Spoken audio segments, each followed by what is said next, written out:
Good morning po mga idol. Ito naman po at mag-uumpisa na naman po akong gumala. At dito na nga po ako dumaan sa patungong Binis. At ito na po yung nakikita ditong lugar na napakalawak. Ito po yung area ng libingan ng mga bayani. Tingnan nyo po mga idol. Napakaraming puno at napakalinis. Napakaganda po ng lugar. At doon po sa may dulo pa yung libingan. At ito po isang space na malawak na nakabakod na po yan. Yan. Kita natin po yung mga iba't ibang klaseng puno na marami pong sanga at siguro matatagal ng mga puno na yan. At di natin na makita dahil mababa na po yung kalsada. Mayroon pong mga halaman sa gilid. Taas po yung lugar, kaya di natin na makita. Ewan ko sa bandang dulo na yan mga idol, kung makikita pa rin natin sa may lugar na yan. Dito na po ako sa may likod dumaan, at doon na po yung bandang Binis sa may kabila. Yun na po yung Binis ng building na kulay pink na yun. At dito na po ako dumaan. Didiretso ko po itong daan na to. Siguro hindi naman bawal dito mga idol dumaan.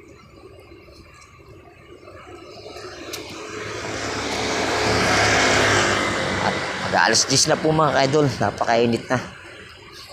Saka naman ako sinipagan lumabas. Naglaba rin po kasi ako ng aking mga gamit. Naglinis. At ito na po at sumbisa na ako maglakad. Pupuntahan ko po yung sinasabi nilang Alpara Palengke. Yan, diretso na po tayo rito. Diretso na po yung kalsada na yan mga idol. Kahit mainit pa po mga idol, tuloy pa rin ang aking paglalakad. Yan, mabilad man lang ang araw. Kasi ang nararamdam kong init sa loob ng site, hindi po yung init ng araw, kundi init na po ng kulob. Tulad ng mga CR unit, mainit. Kasi po sa mga may mga bintana na po na salamin. Yan na po mga idol yun po yung karugtong pa ng lugar na yan. Yan. Parang gubat talaga. Ang sarap gumala dyan mga ka-idol. Kaya lang po, bawal na po tayo dyan. Hindi tayo pwede dyan.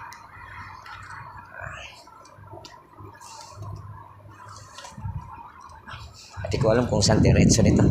Babaybayin ko na lang po mga ka-idol para ito paano. May knowledge po ako dito sa lugar na to. Na kung saan mga pasikot-sikot dito. Yan hanggang dyan mga idol. Grabe mga lalaki ng mga puno, mga sanga-sanga na po yan. At tawid po ako dito sa may kabila. Mga motor lang po ang nakakadaan dito. Lalagpasin ko muna yung mga motor. Delikado pa bigla-bigla sa pagtatawid mga idol. Kailangan na naging maingat sa sarap ng oras. Ayan na po mga kaidol, lawak yan, ganda, linis. Walang mga damo na makakapal, hindi habang yan. Dito, grabe na laki ng mga puno.